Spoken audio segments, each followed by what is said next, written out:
One of my favorite conversations of the week. We get Steve Merrill on the line from Pro Sports Info and Wager Talk. So please join him there as he gives you the deep dive on not only college football, but the NFL, NBA, and of course, Major League Baseball headed toward the playoffs. Steve, how you doing today? Hey, Mark, doing great. So we've got a three-pack, as we always do with Steve, each and every Thursday, the best three college football games of the week. Let's kick it off with Notre Dame and Wisconsin. These two teams were supposed to play at Lambeau Field, and this was supposed to be the second of two. They're playing at Soldier Field this year, with the Badgers a 6.5-point favorite against Notre Dame.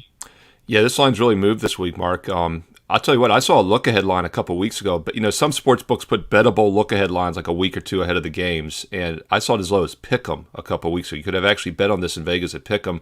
Some books before the opening numbers came out this past week, it was 3.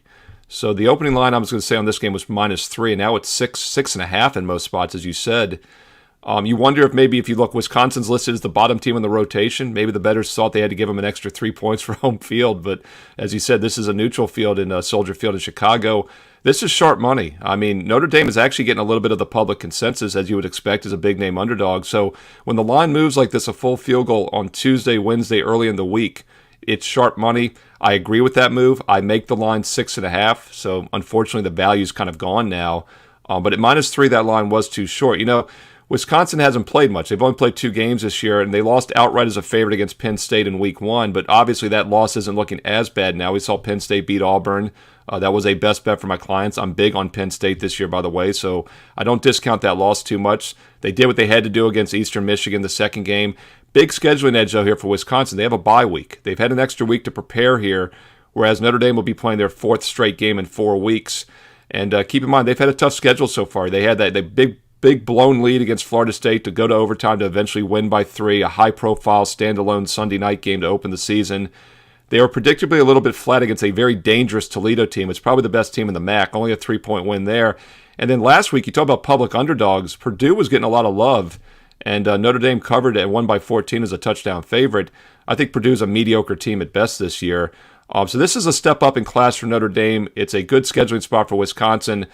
So I do like the Badgers to win this game. Unfortunately, a lot of that line value is gone now that it's gone from 3 to 6.5.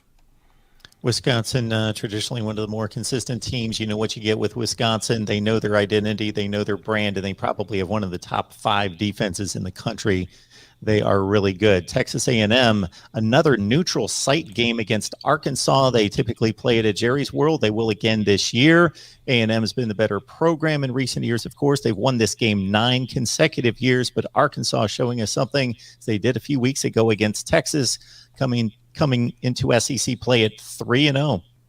Yeah, and this one, you always got to be covered when we say the opening line because, we talked about Wisconsin was pretty much 3 and up to 6.5. That's a substantial move. This one, you'll see some openers at 6.5 and now it's 5, but that doesn't really mean a lot of money came in on Arkansas because I saw other sports books open the game 5.5. Some had 6.5, some had 5.5. The market kind of settled on 5.5, and it's come down to 5. And by the way, another public underdog, and it's not a surprise. We talk about the public normally plays favorites. They normally play overs.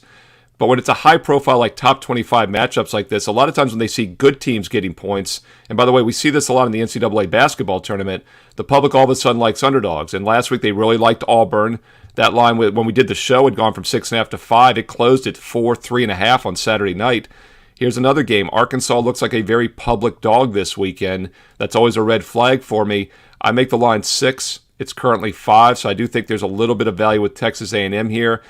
As you mentioned, this will be a neutral field in Arlington. Maybe a slight edge for A&M, but I think both teams will travel for this game. They'll be excited. I liked Arkansas a few weeks ago against Texas.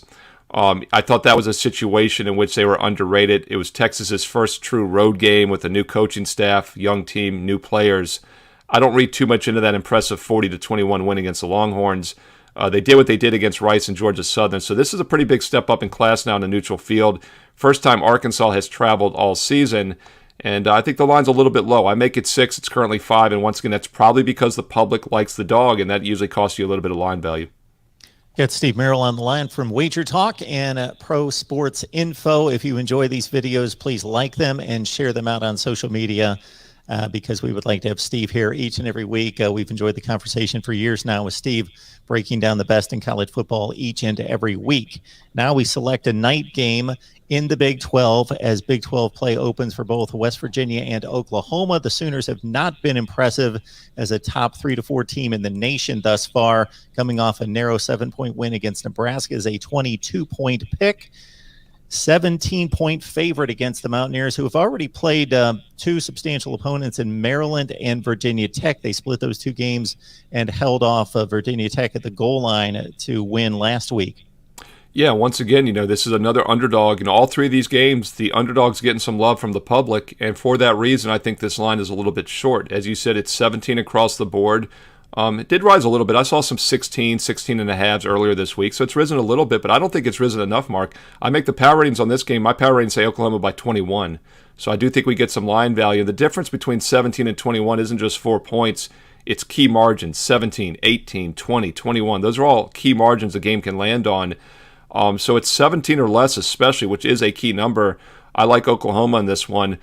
They haven't exactly been battle-tested. Tulane, obviously a lackluster 40-35 win. Let's keep in mind that game was moved out of New Orleans because of the hurricane to Norman. They were a 31-point favorite. You would have thought Tulane would have been the flat team there, and Oklahoma struggled defensively. They put up 40. They did what they had to there offensively. They scored 76 against Western Carolina. Last week was a game that surprised me. We talked about the over here on the shows, and I didn't think that game was going to be 23-16. I was shocked by that.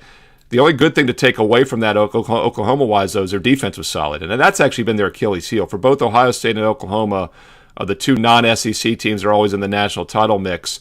I feel like their defense hasn't quite been there in recent years. They've been all offense. So, yes, 23 against Nebraska, suspect defense wasn't impressive.